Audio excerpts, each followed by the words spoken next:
भारत के महान मैथमेटिशियन श्रीनिवास रामानुजन, इन्हें तो आप जानते ही होंगे। जिसने एक बार भी मैथ का बुक उठाया है वो रामानुजन को जानते होंगे। रामानुजन को मैथ की दुनिया का भगवान माना जाता है।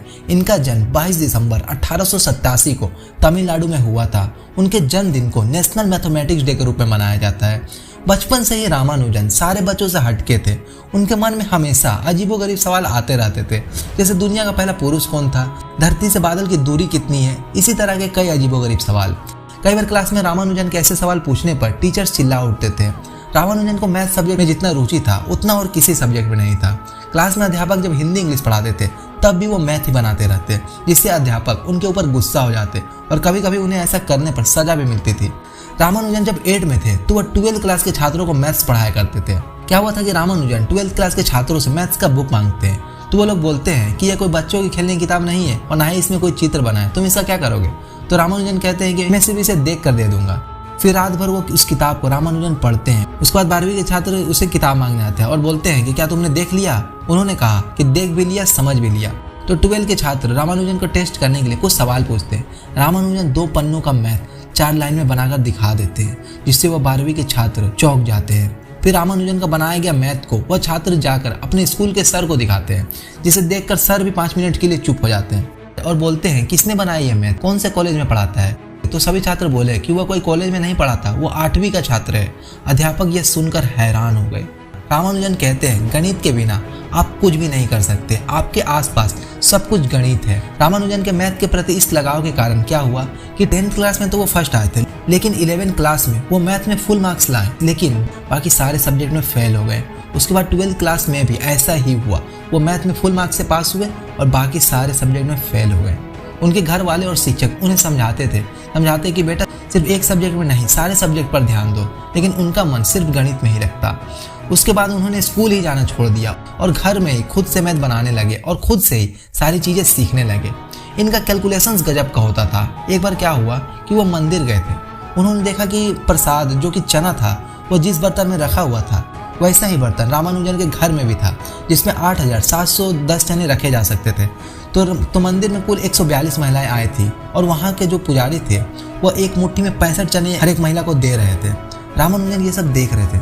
फिर रामानुजन ने जाकर पुजारी जी को बताया कि पुजारी जी, इस बर्तन में टोटल 8710 चने हैं और कुल 142 महिलाएं आई है यहाँ पर। यदि आप सभी को 65 चने करके दोगे तो आखिर में 8 महिलाओं को प्रसाद नहीं मिलेगी। तो पुजारी जी ने कहा जो काम हम सालों से कर रहे हैं वो काम तू हमें सिखाएगा, चल जा यहाँ से।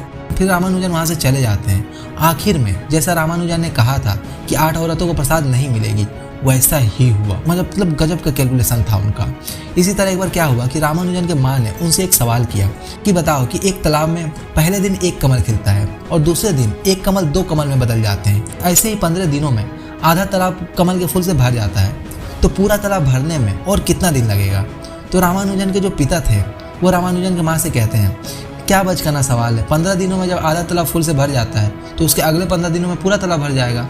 तब रामानुजन कहते हैं नहीं, जब 15 दिनों में आधा तालाब फूल से भर जाता है तो उसके अगले दिन ही यानी 16वें दिन ही तालाब पूरा कमल के फूल से भर जाएगा। बचपन से ही एक्स्ट्रा ऑर्डिनरी दिमाग था उनका। एग्जाम में जहाँ सारे बच्चों को मैथ्स बनाने में 3 घंटे का समय लगता था, वहीं रामानुजन 3 घंटे का पेपर सिर्फ 30 मिनट में ही सॉल्व करके दे देते थे। टीचर भी यह देखकर हैरान हो जाते कि इसने सिर्फ क्वेश्चन तो उतार के नहीं दे दिया, लेकिन जब अध्यापक रामानुजन का पेपर चेक करते तो हैरान हो जाते क्योंकि सारा क्वेश्चन एकदम सही बना होता था। स्कूल के सारे अध्यापक समझ चुके थे कि रामानुजन कोई साधारण लड़का नहीं है। पूरे स्कूल में इसके जैसा मैथ और कोई नहीं बना सकता। एक बार स्कूल में टाइम टेबल बनाना था, किस टाइम में कौन सा टीचर पढ़ाएगा, कौन आएगा। स्कूल के अध्यापकों को टाइम टेबल बनाने में काफ़ी दिक्कतें आ रही थी। वो बार बार गलत टाइम टेबल बना दे रहे थे। उन्होंने सोचा कि अब इस टाइम टेबल को बनाने के लिए किसी कॉलेज के प्रोफेसर को बुलाना पड़ेगा, लेकिन फिर उन्हें याद आया कि स्कूल में रामानुजन भी तो है, उसे बुलाओ। फिर रामानुजन को बुलाया जाता है। अध्यापक रामानुजन से कहते हैं कि तू तो गणित का शेर है ना, तो जरा इस टाइम टेबल को सही बना के दिखा। रामानुजन पूछते हैं स्कूल में कितने सेक्शंस हैं, कितने टीचर्स हैं। अध्यापक उन्हें सब बताते हैं। रामानुजन सिर्फ 5 मिनट के अंदर स्कूल का टाइम टेबल बनाकर दे देते हैं। अद्भुत थे रामानुजन। उन्हें जब कोई बोलता था कसरत करने को तो वह बोलते थे मैं रोज कसरत करता हूँ, मगर शरीर से नहीं, नंबरों से। लोग भी सोच में पड़ जाते थे कि ये क्या बोल गया। रामानुजन के नंबर के प्रति प्यार, मैथ्स के प्रति चाह एक अलग ही लेवल की थी। एक बार क्या हुआ कि रामानुजन ट्रेन से कहीं जा रहे होते हैं। रामानुजन हमेशा की तरह स्लेट लेकर कुछ बनाने में खोए थे। एक आदमी उनसे पूछता है कि अरे भाई इतने ध्यान से क्या कर रहे हो। तो रामानुजन कहते हैं मैं पार्टीशन नंबर पर रिसर्च कर रहा हूँ। तो आदमी बोलता है पार्टीशन नंबर यह क्या होता है। तब रामानुजन बताते हैं कि किसी भी नंबर को पार्टीशनिंग करके कई तरीके से लिखा जाए तो उसे पार्टीशन नंबर कहते हैं। उदाहरण के लिए जैसे 1 को एक तरीके से लिखा जा सकता है, सिर्फ 1। 2 को 2 तरीके से लिखा जा सकता है, 2 और 1+1। 3 को 3 तरीके से लिखा जा सकता है, 3, 2+1 और 1+1+1। इसी तरीके से 5 को 7 तरीके से लिखा जा सकता है, 6 को 11 तरीके से और 7 को 15 तरीके से लिखते हैं। 15 को 176 तरीकों से लिखते हैं और 176 को 476,715,857,290 तरीकों से। ओह माय गॉड, मतलब इतने अद्भुत थे कि उनकी बुद्धि का कोई बराबरी नहीं कर सकता। रामानुजन रातों रात भर जागकर मैथ्स के नए नए फॉर्मूले लिखते रहते थे। अब रामानुजन का रिसर्च ऐसे लेवल पर आ गया था कि अकेले काम को आगे नहीं बढ़ाया जा सकता था। इसी बीच उन्होंने अपनी थ्योरी की कुछ फॉर्मूलाज को एक प्रोफेसर को दिखाया और उनसे सहायता मांगी। तब उस प्रोफेसर का ध्यान लंदन के प्रोफेसर हार्डी की तरफ गई। उस समय प्रोफेसर हार्डी दुनिया के सबसे फेमस मैथमेटिशियन में से एक थे। वे रामानुजन के साथ काम करने के लिए भी तैयार हो गए और आर्थिक सहायता करते हुए उन्हें इंग्लैंड बुला लिए। रामानुजन और प्रोफेसर हार्डी की दोस्ती दोनों के लिए बहुत ही फायदेमंद साबित हुई और दोनों ने मिलकर बहुत सारे खोजें की।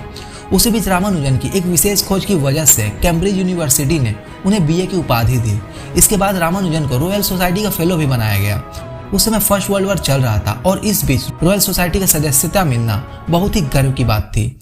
इसी बीच रामानुजन की तबीयत बहुत ही खराब हो जाती है और डॉक्टर से चेकअप कराने के बाद पता चलता है कि रामानुजन को TB की बीमारी है। उस समय TB की बीमारी का कोई दवा नहीं होती थी।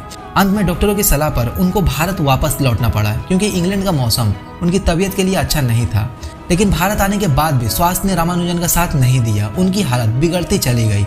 अंत में गणित को अपना सारा जीवन समर्पित करने के बाद 26 अप्रैल 1920 को मात्र 33 साल की उम्र में उनका देहांत हो गया। रामानुजन के इतने कम उम्र में जाना हमारे लिए बहुत ही दुख की बात है। यदि वह 60-70 साल भी जीते तो कई महान खोजें करते। दोस्तों, रामानुजन मैथ्स में तो अच्छे थे ही, साथ ही साथ वो एक अच्छे इंसान भी थे। वह दूसरों की मदद भी करते थे। रामानुजन का कहना था कि हमारा व्यवहार गणित के शून्य की तरह होना चाहिए, जो स्वयं कोई कीमत नहीं रखता लेकिन दूसरों के साथ जुड़ने पर उसकी कीमत बढ़ा देता है। रामानुजन की मृत्यु 32 साल की उम्र में हुई। मृत्यु से ठीक पहले लिखी गई उनकी थ्योरी मॉक थीटा फंक्शन को 2012 में वैज्ञानिकों ने आखिरकार साबित कर दिया। उनकी मृत्यु के लगभग 92 वर्ष के बाद रामानुजन की काबिलियत का असर समाज पर ना तो उनके जीवन काल में पड़ा और ना ही उनकी मृत्यु के बाद। रामानुजन की थ्योरीज आज भी दुनिया के गणितज्ञों को आश्चर्य में डाल देती हैं। उनकी रिसर्च के सिद्धांत क्रिप्टोलॉजी, एस्ट्रोफिजिक्स और क्रिस्टलोग्राफी में काफी उपयोग किए जाते हैं। अनुसंधानकर्ताओं को लगता है कि उनकी मृत्यु से पहले लिखी गई theory mock theta function black holes को समझने में मदद कर सकती है।